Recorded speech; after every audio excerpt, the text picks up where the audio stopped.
What's going on, guys? Got another build video for y'all today. For this video, I'm going to be showing you what I run on my Ford Focus RS, and this car really surprised me, to be honest, on how good its acceleration and turning was, and it's super satisfying to handle as well. Not too hard, super easy. But other than that, I'm just going to show y'all what I got in this car and see if y'all like it.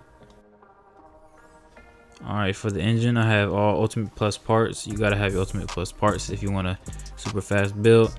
But usually I just pick the last Ultimate Plus part on each category, except for the turbo and the supercharger, so that I can see what works best with the engine. But for this engine, I pretty much use the Root supercharger because it's the one that worked best for me. The turbocharger, like the single turbocharger, said it's like 1,000 horsepower, but it was hurting everything else, so I didn't pick it. So I just picked the Root supercharger. But for the nitrous, I used the 5 3-pound tanks. I always use those. I don't use the single turbos at all, or single nitrous tanks at all. They just don't work well with me. But for the suspension, I use the track suspension, and then for the brakes, I use the Elite brakes, the strongest ones that they have. And for the tires, I use the race tires. For the race tires, that's pretty much all I use now. I don't use like drag tires anymore, and I don't use track tires for it anymore either, unless it's a certain car. But these type of cars, I usually use race tires because they handle the best. But for the transmission, I use the 7-speed, and then I think for the differential, I think I just use track differential. Usually the differential only changes up if you're making an off-road or drift build.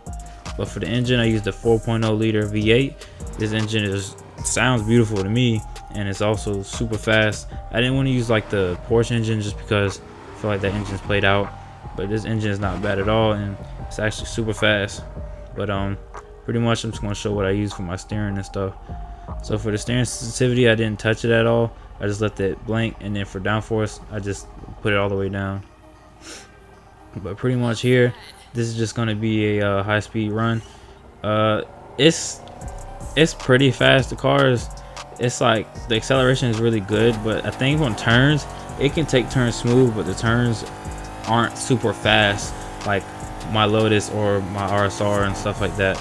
It's good though. Like, I feel like this is a all-around car. Like, if you wanted to make this a drift car and have speed at the same time, this is gonna be like a speedless car. Like, I feel like this is like a speedless car, kind of like the RSR. So this is probably like going to be one of the competitor cars in like a speedless if they added any for speed.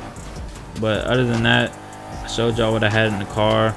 If y'all liked what I had, if you think it was good, you know, leave a like, hit subscribe so you can follow my other builds and stuff. But I'm just gonna let the video run from now.